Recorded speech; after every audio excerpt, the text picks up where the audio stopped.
cyber source attack, from a cyber attack, and at the same time consumer data privacy. See, because what is happening in today's time is lots of people are taking consumer data and using the data for doing credit underwriting, giving loans and all of that without taking the permission of the consumer. And in many cases what is happening is the credit score is getting affected. So we have a very high standard, but what we have done is we've partnered with global great companies like Mandiant, FireEye. We've also lived up to all the various security standards which are required to ensure data protection is being maintained. And the proof of the fact that we have done well is related to the fact that Reserve Bank of India in the last 5 years has never hauled us up for any matter, let alone related to cybersecurity or consumer data privacy. In regards to business continuity plan, obviously, first of all, we have a fully highly active platform. What I mean by highly active is, पहले क्या होता था, एक system चल रहा है, system down हो गया है, दूसरा सिस्टम चलते रहेगा. हाईली एक्टिव में क्या है, जब एक ट्रांजैक्शन होता है, दोनों सिस्टम में रिकॉर्ड हो गए होते हैं, and both systems are operating at the same time. So we've actually built a technology architecture which is a fully highly active architecture. And where that comes into play is, that is the reason why bade organizations they completely trust us with their infrastructure. अभी DMart is a very good example. अगर मेरा system down हो गया, पूरे India में DMart down होएगा, तो कहाँ क्या problems हो सकते हैं आप समझो. I have to say like Neville Nerona, Damani Bhai, ये सब they keep chatting with us at least once in a year. So RK Damani also would be interested in what we are doing because we are present in all of his stores as an example. But in terms of servers and where servers are placed, we have 3 instances where we have our servers located. It is located between NCR, Delhi NCR, Mumbai and also in Chennai. Between there we have this server infrastructure which ensures entire business continuity plan. While the company's name is Pioneer, it looks like a pharma company. आपका सच बताओ क्या? इसमें क्या होता है, बहुत साल पहले जब हम कंपनी क्रिएट करते हैं, कोई बैठ के सोचता नहीं है कि कंपनी का नाम कैसे बदला है. तो हमारे कंपनी में जब बहुत बड़ा फोकस ये था कि we wanted to see ourselves as a research institution और हम deep R&D करते रहे. तो labs is regarding more to a research institution which is doing a lot of work in R&D in terms of new technologies and new capabilities. But you're right, as time has progressed, the word laboratory sounds more like a pharma company than a tech company. Maybe the name should have been Pine Innovations आज के तारीख के हिसाब से. So ये जब हमने DRHP हमने पहले जब ये सबमिट किया था, करीबन about 6 महीने पहले सबमिट किया था, हमने क्या किया था, हमने assume किया था that, so first of all, and Samir please correct me on that, हमारी कंपनी में cash balances right now 1000 crore के करीबन है and हमारे पास डेट है 800 करोड़ का. So right now we are a net debt positive company. So any which way हम positive 200 crores होते हैं. लेकिन हमने सोचा कि हमारा इक्विटी यूज करके थोड़ा डाइल्यूट करके let us take down the debt from 800 crores. But in the last 6 months we started to show very good EBITDA numbers to the company. Cash generation improved. So we felt that even if we take the debt down from 800 to 300, we should be in a comfortable position. So what we have done is a reduction from 2600 to about 2100. It is only related to reduction in how much we want to pay back for debt. Everything else required to grow the company, invest into international markets, go global, that has remained the same. No doubt the company has posted consistent growth in top lines, but it has incurred loss till FY25. And if we calculate last 3 years loss, it is about 750 crores. So first, what is the carry forward loss? And when the company will be out of course? अपना carry forward loss largely unabsorbed depreciation है. तो आप देखोगे तो हम EBITDA positive रहे हैं. इसकी ट्रिजेक्टरी हमारा एबिटा करीबन 150 करोड़ था 2024 में, वो बढ़ के 350 करोड़ हुआ है. और अभी ये क्वार्टर में 120 है। तो एबिटा और पीबीटी के बीच में सबसे बड़ा लाइन आइटम है वो डेप्रिसिएशन है, वो भी कम हो रहा है। तो अनअब्सॉर्ब डेप्रिसिएशन है जो ऐसा आपकी कंपनी प्रॉफिटेबल होगी, एक साल में वो पूरा एब्जॉर्ब हो जाएगा। I was just talking to my friend Prateek, who's a banker out here, and we were talking about another company. And that company again has a very large depreciation line. And that company has a very large depreciation line because what they have done is they have set up a massive manufacturing plant somewhere in the north of the country. And because of that massive manufacturing plant, they have basically have had to take a depreciation in their books. Now in our business, similarly what we have done is, because electronic payments is so new in the country and there is so much work to do to spread this all across the world, what we have had to do is we've had to go ahead and invest into some of these technology services and also in all of these POS machines that we have deployed around the country. Now if you actually look at my depreciation line over the last 2 years, you will get to see there is a trend that the depreciation line as a percentage of the revenues has come down significantly. So as Samir was saying, about 33% was depreciation of the revenues. Now it is only about 6% of the revenues. The way I would communicate to you is that exactly how manufacturing companies need to invest into setting up their plants, in a way we have to invest into setting up of our technology infrastructure. According to us, we built our capacity now. We should be able to take depreciation as a percentage of revenue down. EBITDA level, if you obviously understand the financials, but between the adjusted EBITDA line and to the PBT line, the biggest line item which was impacting us was depreciation. If depreciation goes to, let's say, 3-4% of the overall revenues, I think our abilities to show a PAT positive is generally very good.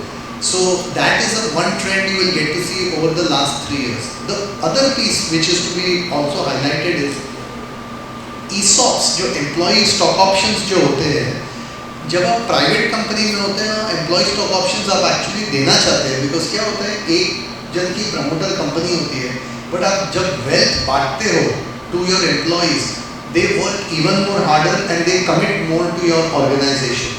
So one of the policies we had taken was we had been giving out employee stock options. But as you go into a public company, what you need to be careful is at what rate you are giving those ESOPs.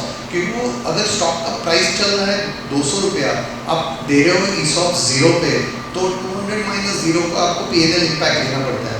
As Samir just told you, what we have now done is we have now said is that we are no more going to give out ESOPs at 0. We will give out ESOPs at a marginal discount to that, let's say 200, which is I'm just using as an example in terms of FMB. Because of that, the impact on the ESOP line will also become reduced, and it has already been reducing over the last few years.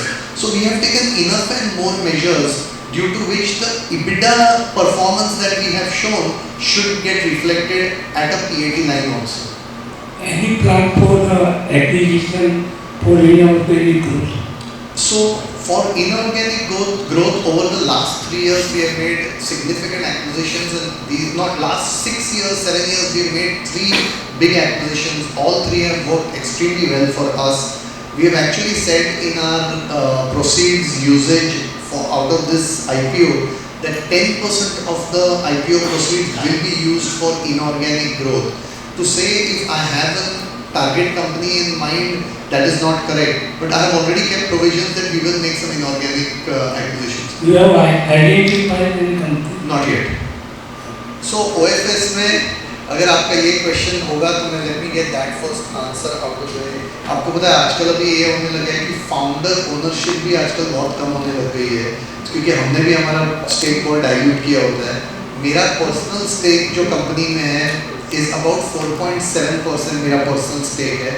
In this IPO में मैं 0 मेरे personal share बेच रहा हूँ. मेरे 100 to 100% I am going to continue to hold on for more period of time. I am not selling anything in this. The only people who are selling in this IPO are investors who have been in the company for more than 4-5 years and a few of the employees. But me personally, I am selling 0 in this IPO. So pre-IPO हमने actually किया नहीं है. So pre-IPO हम सोच रहे थे pre-IPO करने के लिए, लेकिन SEBI ने कोई गाइडलाइन चेंजेस लाया हुआ है. जिसकी वजह से हमने कोई प्री IPO किया नहीं ना। अगर Samir, is in the RHP, does anything show how much I have invested into the company? No, but I can only tell you this. If you look into the RHP, recently मैंने मेरे shares actually exercise किए.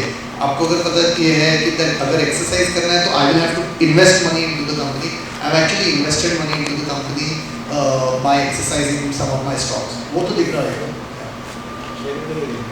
Yeah. Prime Labs is awarded from a point of sales product to full stack fintech company. Yes, sir. How do you plan to sustain the post IPO? Yeah. So look, on the post IPO side, and we've already explained this, we think that when it comes to the POS market, our market share is only at about 50%. Plus, we think that the market is growing at about 18% year on year. So we will obviously gain more market share in the POS business, but at the same time be able to capture the 18% growth going forward. Hopefully, is the way I'm looking at it. The second thing is, we think that electronic payment transactions, be that be online payments or in terms of everything which is happening on the bill payment side, there we think there's going to be a lot more growth over the next 2-3 years time. And over the last 3 years, we've invested heavily to build technology capabilities in that space. So that's second. And then the third thing to highlight here is that going international, we are actually getting a lot of success. Let me put it in simple words. 25 years back when a Wipro, Infosys, TCS went international, that time the story was Indian people are very smart, Indian people are available at low cost, give more software work to India, that's where an Infosys and a TCS made money. We are the ones who's actually saying we also make great products, we also build great technologies, and instead of just taking my people, take my product, take my technology and you implement it in your market. So now I have customers in fairly advanced countries like Malaysia, Dubai, Singapore, US, Australia. ये सब जगह पे हमारी technology already है, implemented है successfully. हमें ये grow करना है. So almost 35% of my IPO proceeds are going to go into international business growth. How do AI and data analytics helping to grow? Almost 18% of all code which is written in Pine Labs today is being used by AI. We are also now developing an AI bot due to which our customer services will be completely transformed using AI. Thank you for asking the question. See, RBI is tightening digital lending norms and KYC. How we are complying with that? See, so sir, one of the things I want to clarify, and it's a very important clarification. We don't lend. We also don't do FLDG and we don't do any forward lending in our books. We are purely an electronic payments processor. So our job is to ensure consumers, credit issuers like HDFC Bank, ICICI Bank, and brands who are making offer, all of them are made available on that screen that we have developed there.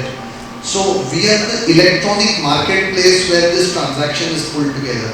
Now because of that, I don't get affected by anything which happens on the digital lending norms. In fact, I am not even regulated on that. We have only 3 regulations under which we get regulated. One is the payment aggregator and payment gateway license. Second is the prepaid license which we have for wallet. And then there is the third one which is related to cross-border. So these are only 3 things that we are being regulated under. I just want to reiterate the IPO details for everybody once again. The total issue size is 3,899 crores at the upper end of the price band. The fresh issue is 2,080 crores. Offer for sale 1,820 crores. The price band is 210 to 221 rupees per equity share. Bid lot is 67 shares. The regulatory framework under which this IPO is being done is 6(2) of the ICDR, which is 25% of the offering is reserved for retail HNI category. The anchor book opens on Thursday 6th November. Issue opens on Friday 7th November and closes on Tuesday 11th November.